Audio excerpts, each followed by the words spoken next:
लाड़काने जे वलीद थाने की हद हुसैनाबाद महले में 16 वरियन की निगरे से मुबैना तौर पर 3 जवाबदार तरफा बदफेली कई वही है। जैसे तो इतला पुलिस के दिनों वो पुलिस बर वक्त कार्रवाई कंदे 3 जवाबदार गिरफ्तार करने बाद गरी रिश्वत एवज़ छे दिनों है।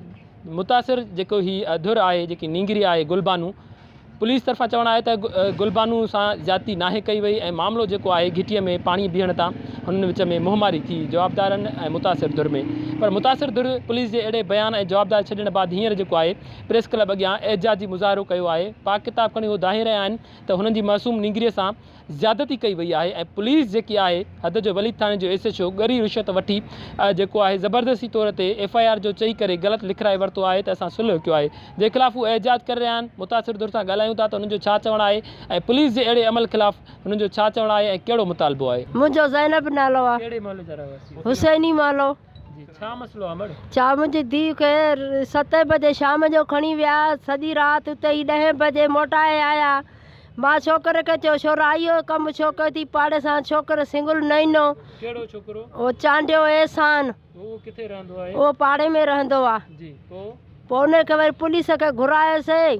पुलिस वठी वियसि मुंहिंजे मुंहं ते, उनखे मारियऊं। उन हा कई, वरी सयूं कुराड़े मुंहिंजे खां वरितई ज़ोर ते। असां FIR था कयूं। FIR जो नाम वठी सयूं वठी वरी जे निकितो त उनखे 7,000 ॾिनई त तूं ग़रीब आहे खणी वञ। मां हिन खां खसे उछले ॾिनामांसि। तारक जेको मुंशी आहे पुलिस जेको रिश्वत खाई मगसी ऐं जेको ॿियो आहे उन्हनि असां सां ज़ुल्म कया आहिनि। सो जो मुंहिंजो हक़ु जजनि पोइ SP न कयो। मां सुभाणे SP चौंक ते पाण साणींदीमांसि। चांडिया आहिनि ॾाढा आहिनि, साईं खणी आया आहिनि।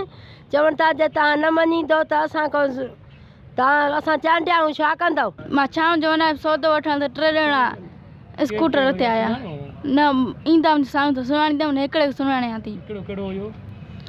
एहसान आई त वेठो आहे असांजे भरिसां पाड़े में। पिस्टोल ॾेखार रन कंदी त मारींदासीं। पोइ पुलिस खड़ी वियसि, पैसा ॾी उनखे छॾे ॾिननि।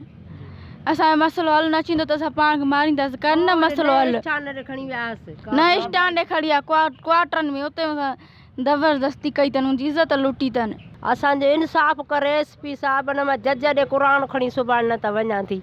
इन पैसा खाधा न असांजी, तंहिंजे करे मालिकी नथो करे। रुशवा खाधा हुआ। मूंखे बि चल पिया तुंहिंजो भाई फ़ैसिलो हक़ु कंदासीं। पोइ 6,000 मूंखे ॾेई ऐं कूड़ ज़ोर लिखियो। 6,000 वो तव्हां वतन? न मां उछलिया मां उछलिया मां चयो भाई गैर ते मसलो आहे, कोई ईअं न भऊ न आहे। उहो ॾाढा आहिनि त बसि आहे। मां जो हुकूमत जे करे मां जवाबु ॾेई उथियो। मां तव्हां चवंदा गंदे पाणीअ जो मसलो? न कुझु बि न आहे। इहे ड्रामो ठाहे था पंहिंजो न। पुलिस ड्रामो? हा पुलिस ड्रामो पैसा खाई करे थी न। इंसाफ़ न थियो त छा कंदो? हा कुझु अलाह मालिक आहे, पाण साईंदासीं। मुतासिर निंगरी गुलबानू ऐं संदसि पीरसन वालदेन जूं ॻाल्हियूं ॿुधियूं त हुननि जो चवणु आहे त हुननि सां नाइंसाफ़ी थी आहे। एहसान चांडियो जवाबदारनि खां अलावा 2 नामालूम जवाबदारनि हुनखे जिनसी हवस जो निशानो बणायो आहे। पर पुलिस जेकी आहे इन मामले खे ले मिटी कंदे गरी रिश्वत एवज़ जवाबदारनि खे छॾे ॾिनो आहे। ऐं पुलिस जो इहो चवणु आहे त जवाबदारनि या जना नाहे कई। नई ज़्यादती जो मसलो आहे हिन वक़्त ताईं निंगरी जी जेकी मेडिकल आहे उहा बि नाहे कराई वई। ऐं पुलिस जेकी आहे उहो पंहिंजो बयानु जेको आहे क्लियर ॾेई छॾियो आहे। ॿिए तरफ़ पीरसन ही जेको वालदेन आहिनि ऐं उनजी मुतासिर जेकी न्याणी आहे जंहिंसां ज़्यादती थी आहे उन्हनि जो चवणु आहे जेकॾहिं असां सां इंसाफ़ न थियो त असां पाण मथां पेट्रोल आरे ख़ुदकशी करे छॾींदासीं। कैमरामैन तारिक चन्ना सां गॾु मंसूर अबड़ो, टाइम न्यूज़ लाड़काणो।